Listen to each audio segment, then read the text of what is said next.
Hi everyone, this is Terry. Today I'm going to show you how to create a knockout design with BES4 with PowerPack 2.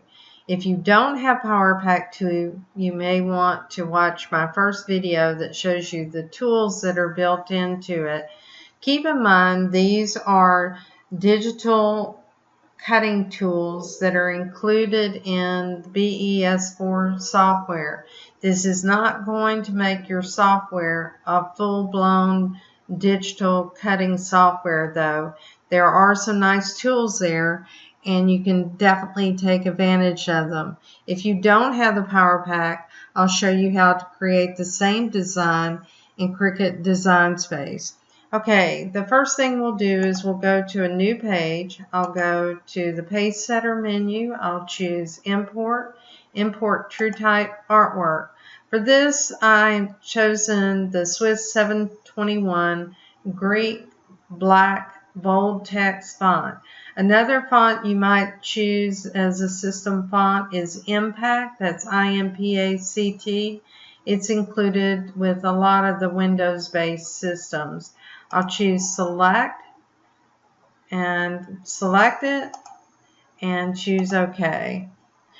Now that I have it on the screen, one of the things that you'll notice when you are using the PowerPack is you cannot specify a size over here. I hope that's something that Brother adds, because it will add some increased functionality to this. You can stretch it out though, and I do want to resize this up and down, and I also want to stretch it out horizontally as well. And we'll move it back into the center of the screen, and I'm aligning with a grid line here, and I want that because I need to move these letters closer together. Okay, to do that, I'll open up the sequence view. I'll choose the X, and in most instances you could use your arrow keys to slide this over. When I use my arrow keys, what it does is it shifts my screen. In fact, let me choose one, and you can see that my screen is shifting. Now, this may be something that I have in my preferences. I'll have to look and see, but I think it has to do with the software in general. If you know differently, send me a note on YouTube, because I learn from you as well as you learning from me. Now I want to have them close, but I don't want them touching.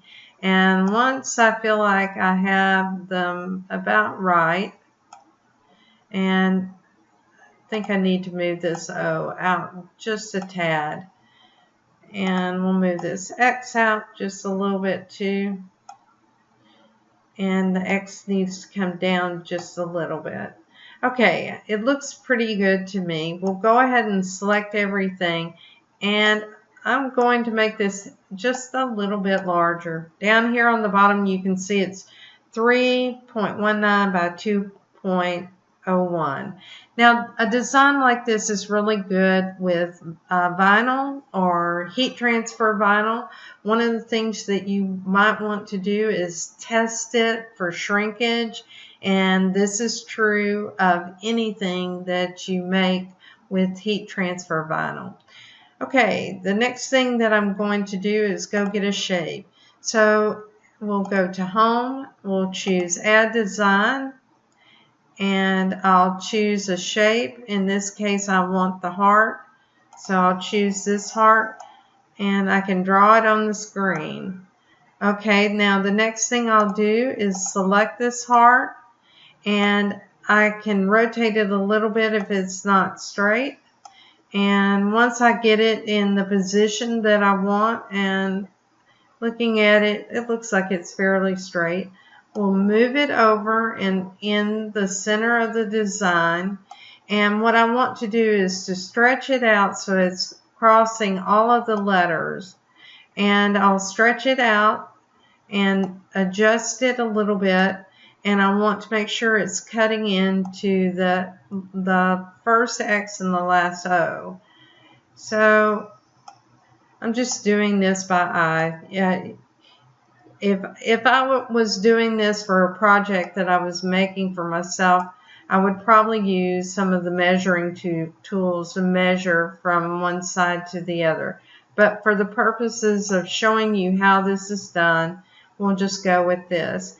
Now, if I want to make this heart wider, I can stretch it out like this, and that way I'm ensuring that I'll have some of all of the letters cut out. Now I want to select everything. When you create a knockout, it's important for you to have one design on top of another design. And we'll go to Arrange, we'll choose Transform Artwork, and Knockout is already highlighted. It remembers the last tool that you use until you shut your system down. And now you can see it. If I wanted to recolor this to a different color, let's say that I'll make it blue so you can see it. You now see that on the screen.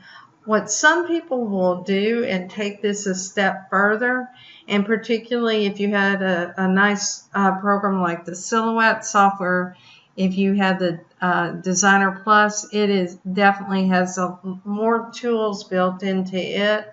They'll make a copy of this heart, so I'll choose Copy, and I'll choose Paste, and I'll move that copy down because right now it's stacked on top. And the reason that I'm doing that is I'm going to adjust the size of this because I don't have a true offset tool that I can use with the artwork here. And what they'll do is they'll create a white space around the design, so you still have that illusion of the letters, but this way if you had shrinkage, you can compensate for that by creating an offset, so it's already part of your design. If I like this and I want to save it, I can either send it directly to my machine if I have my scan and cut on, or I can export it as an SVG file, as an SCM file, or as an image.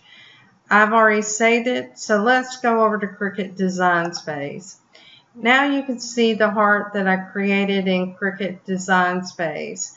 What I'll do is go ahead and clear my screen, and I'll show you how I created it. Very much the same. This time we'll type our text. We'll type XOXO. Select that design. We want to move it up on the screen, and I'll choose Unlock. And when I choose Unlock, I can stretch it out both horizontally and vertically, which is what I want to do. And we'll make it a little bit larger.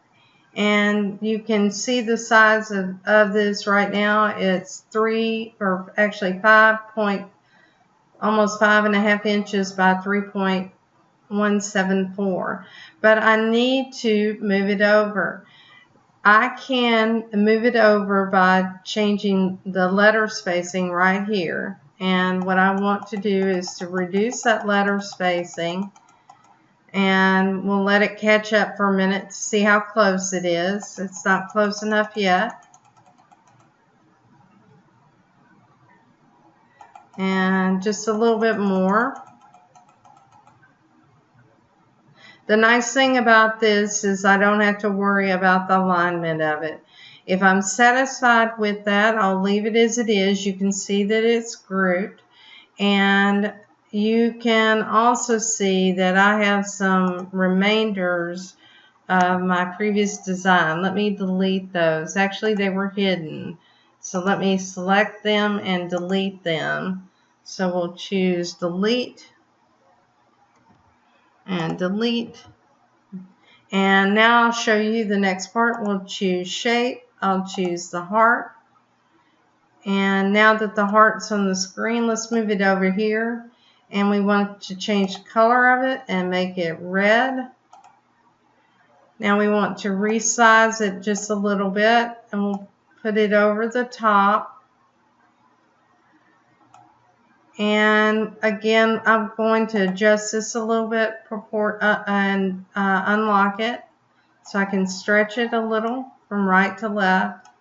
We'll move it and see if we're satisfied with it. And